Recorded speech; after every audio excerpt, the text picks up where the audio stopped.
Samarkand is the same age as ancient Rome. The city has witnessed the invading forces of Alexander the Great and Genghis Khan. But like the phoenix rising from the ashes, this city always rose again.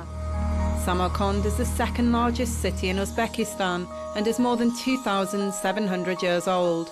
Founded in 700 BC by the Sogdians, it has been the capital of several different empires. Some scholars say its name means rich city, others a place where people meet, and in Persian it's known as the Stone City.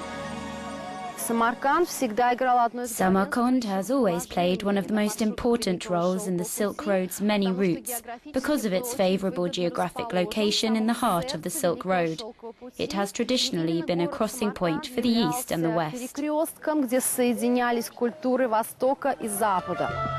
The first merchants from China appeared in Samarkand around the 2nd century BC.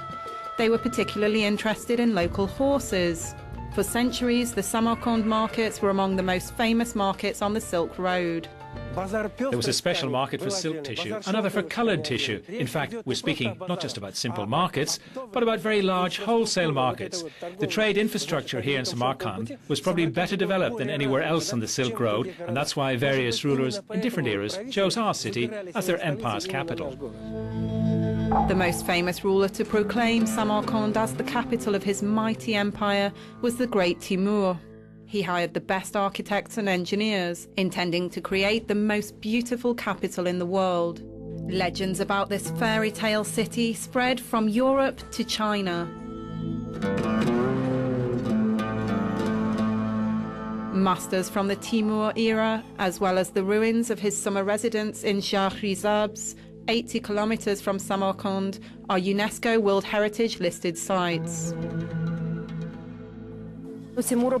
Timur liked to repeat one particular phrase: "One can see the might of my empire by looking at the buildings I create." The reason Samarkand looks the way it does today is mostly thanks to Timur and his successors.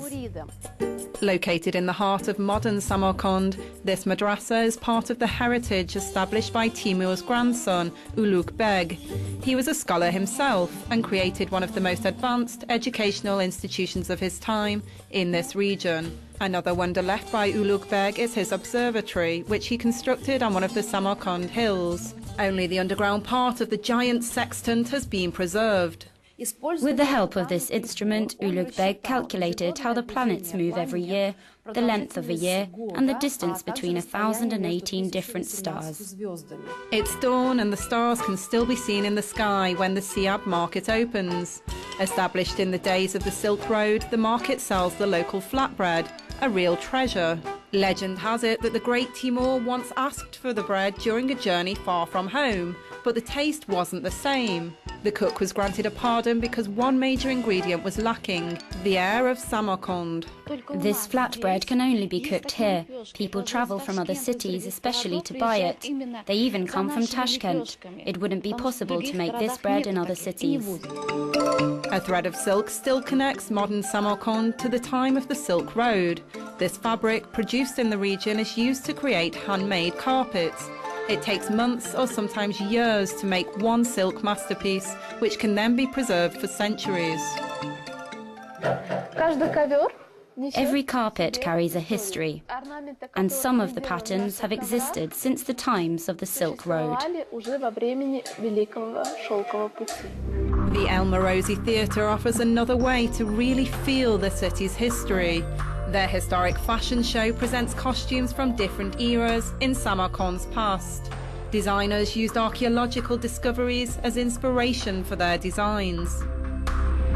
These kinds of dresses appeared here in the 5th century, and the mystery of the costumes from Samarkand's past have been revealed thanks to frescoes. In our next story, we'll discover the secrets of blacksmiths in Bukhara, some of which have been kept for centuries.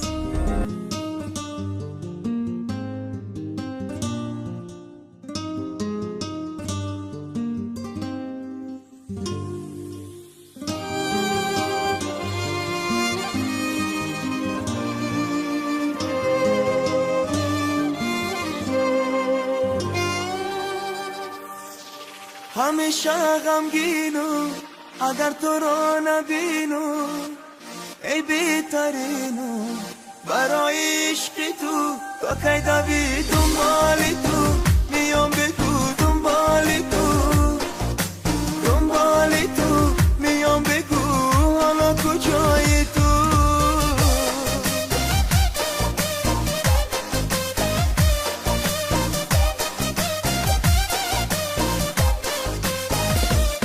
برای تو بی خانم من هستم آمی جانم بی تو نتوانم برای عشقی تو با کی دوی دنبالی تو میام بگو دنبالی تو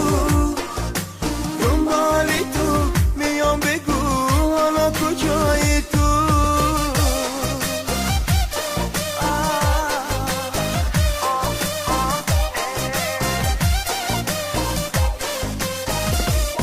چه میدی عذابم و یاد تو نخوابم مثلت نیابم و یاد عشقی تو باید دوید دنبالی تو میام بگو دنبالی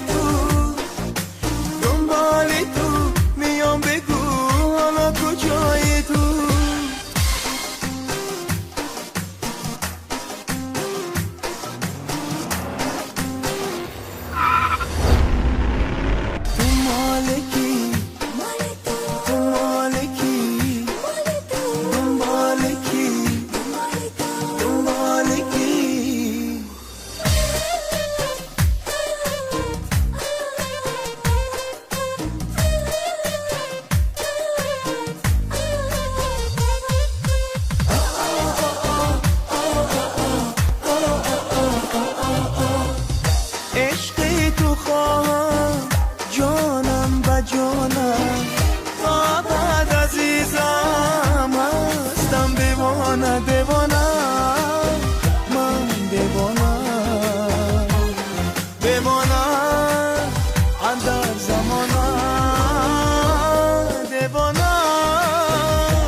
زمان